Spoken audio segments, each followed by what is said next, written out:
Bloch साहब, मुबारक हो, पाकिस्तान मुस्लिम league नून को तो अपना इंतखाबी निशान मिल गया है, लेकिन ये शेर जो है ये घर से बाहर क्यों नहीं निकल रहा सर? हम हर रोज सुनते हैं, पहले सुना था कि जी वो 22 से इंतखाबी मुहिम शुरू हो रही है, फिर 20 की तारीख आई, अब 17 की आ गई है, तो कहा जा रहा है जी शेर बाहर भी निकलेगा और धाड़ता हुआ वही सिर्फ नजर आएगा। तो ये कल कभी आएगी भी? इलेक्शन करीब आ गए हैं सर।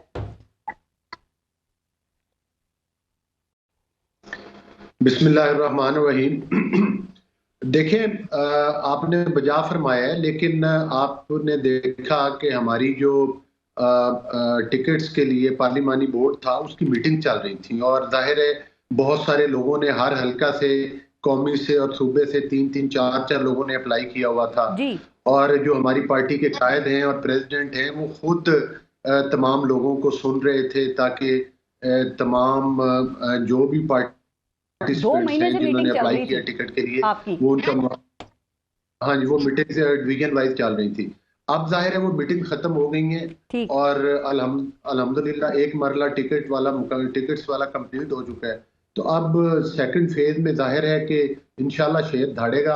नवाज शरीफ साहब का शेड्यूल तय पा चुका है। हाँ। वो भी जल्द से करेंगे। लेकिन हरीफ और बलोच साहब, ठीक है आपने कहा शेर धाड़ेगा, हम सब देखेंगे, सारी आवाम देखेगी, लेकिन सर क्या ये इंतहाई गैर संजीदा बात नहीं लगती है कि इलेक्शन अहम तरीन होने जा रहे हैं या अहम तरीन इलेक्शंस हैं और एक बड़ी सियासी जमात, और वो सिर्फ 2 या 3 हफ्ते पहले अपनी इंतखाबी मुहिम शुरू करने का सोच रही है, और फिर आप दावा करते हैं कि आप पूरे मुल्क से जीतेंगे?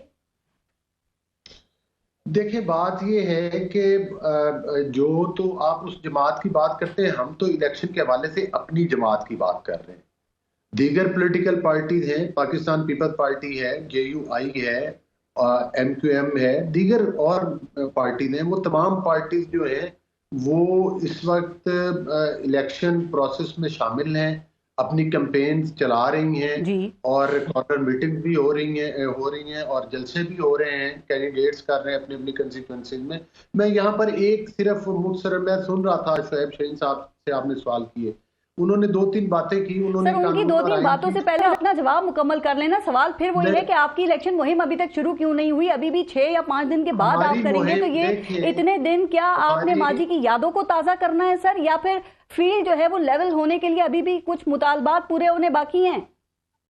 नहीं, आप चार्जशीट ना लगाएं, सवाल जरूर पूछें। ये सवाल है। जी देखिए, बात यह है कि मैंने आपको बताया है कि नवाज शरीफ साहब का शेड्यूल जलसों का आ चुका है। कैंपेन तो अभी शुरू होगी ना, पहले टिकट्स फाइनल होंगी तो कैंपेन शुरू होगी। और जहां तक PMLN के कैंडिडेट्स हैं, हमारी हर गली मोहल्ला की सतह पर अपनी अपनी कॉन्स्टिट्यूएंसी में जलसे भी चल रहे हैं और भरपूर कैंपेन चल रही है। और अगर किसी को नजर नहीं आ रही कैंपेन होती हुई, हाँ, अगली मेरी गुजारिश सुने ना।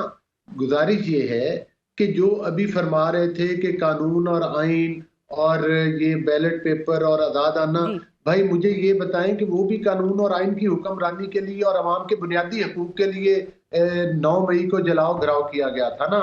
और वो भी कानून और नहीं, मेरी बात सुने ना, कानून और आइन की हुक्मरानी के लिए जब साबिक चेयरमैन PTI अदालत में पेश होने गए थे तो पहले धमकी अमेज वीडियो रिकॉर्ड करवाई, फिर कानून और आइन की और बुनियादी हकूक की बात करने वालों ने अदालत के अंदर बैठ के कहा कि अगर मुझे गिरफ्तार किया जाएगा। सब पे बहुत बात हुई, मुझे बताइए इनको बल्ले का निशान मिलेगा या नहीं मिलेगा? सुप्रीम कोर्ट की चीफ जस्टिस पे तो आपको भी एतमाद है ना, वहां से अगर मिल जाता है तो एतराज तो नहीं करेंगे? देखिए, बात यह है कि इसका फैसला इनकी अदालतों ने करना है। जहां तक एक सियासी वर्कर की हैसियत से मुझसे पूछती है, तो मादरत के साथ जो पार्टी दहशतगर्द कार्रवाइयों में मुलव्वस हो, वो मैं नहीं समझता कि पुरअमन सियासत का हिस्सा वो है, या अपने आप को उन्होंने साबित किया है कि वो सियासत करना चाह रहे हैं। ये तो बाई हुक और क्रुक, चाहे RTS सिस्टम इनको बंद करना पड़े, चाहे अपने सियासी मुखालफिन को जेलों में बंद करना पड़े, चाहे सेनेट के अंदर।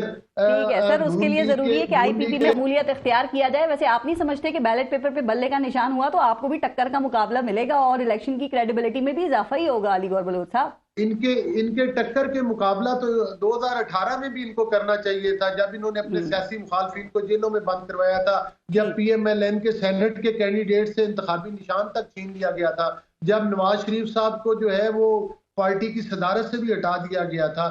उस वक्त भी इनको टक्कर का मुकाबला करना चाहिए था। ठीक सर। आज भी हम तो एक सियासी पार्टी के हैसियत से मैदान में मौजूद हैं और पीटीआई वाले ये पहले कहते थे हमारे पेपर रिजेक्ट हो गए। अब जब सारा कच्चा चिट्ठा सामने आया है, अब जाहिर है 9 मई वाले वाकयात के तो फिर रिजेक्ट होंगे ना। ठीक है अली गौहर बलोच साहब, ये जो पहले जजेस की हम बात कर रहे थे कि 2 जजेस ने जो इस्तीफे दिए हैं सर, दोनों ही की मुस्लिम लीग नून से मुखासमत रही है, तो ये तो आप लोगों को इलेक्शन के लिए नया बयानिया नहीं बन गया? आप देखें ना, मियां नवाज शरीफ साहब कहेंगे कि देखो जो मॉनिटरिंग जज था वो मुस्ताफी होकर चला गया, और आपके ख्याल में इनके इस्तीफों की क्या वजूहत हो सकती है? कोई प्रेशर था, कोई अहम चीज या कोई खास बात भी तो हो सकती है ना सर, कोई उसूली बात? देखें, असूली तौर पर तो जो लोग मुस्ताफी हुए हैं, जाहिर है उन्होंने अपनी कोई राय लिखी है, अपनी कोई वजह लिखी है सॉरी कि इस वजह से मुस्ताफी हुए।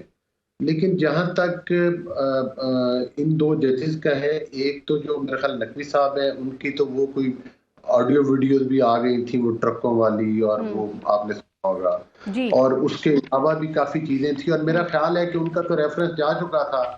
और जहां तक मेरी जाती राय है, उनको पता था कि उन चीजों में उनको शायद एक्सपोज हो रहे हैं और वो उन चीजों से पर्दा उठ रहा है, तो इसलिए उन्होंने मुस्ताफी हुए हैं कि उनकी वो इज्जत बचे। लेकिन अगर वो केस जुडिशियल उसमें सुना गया, रेफरेंस नहीं था, खत्म हो गया था।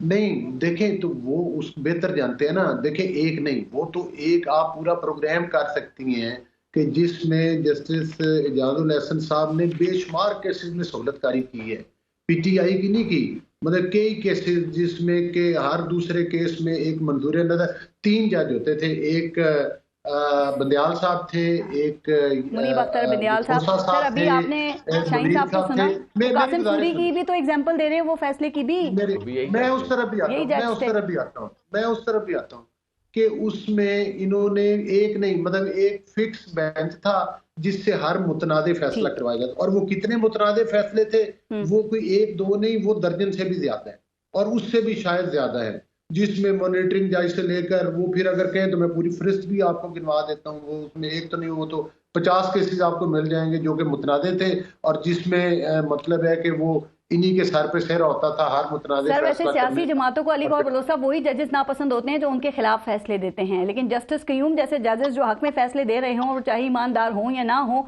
वो फिर भी कबूल होते हैं। तो हमारी सियासी जमातों की ये मुनाफकत कब खत्म होगी सर? देखें, वो तो एक फोरम मौजूद है जहां पर जो इनका सुप्रीम कोर्ट के अंदर जो कि जजों का केसेस सुने जाते हैं, उनके सुने जाते हैं, जहां पर उनकी अकाउंटेबिलिटी होती है, तो वो मेरा ख्याल है कि उधर ही वो बेहतर जवाब दे सकते हैं कि कौन करप्ट है या नहीं है। लेकिन जो जिन मुतनादे फैसलों का मैं जिक्र कर रहा हूँ, उनका ताल्लुक सिर्फ करप्शन से नहीं है, उसकी दीगर वजूहात भी हैं जो आपके भी इल्म में है और जो शेर शहीन साहब के भी इल्म में है।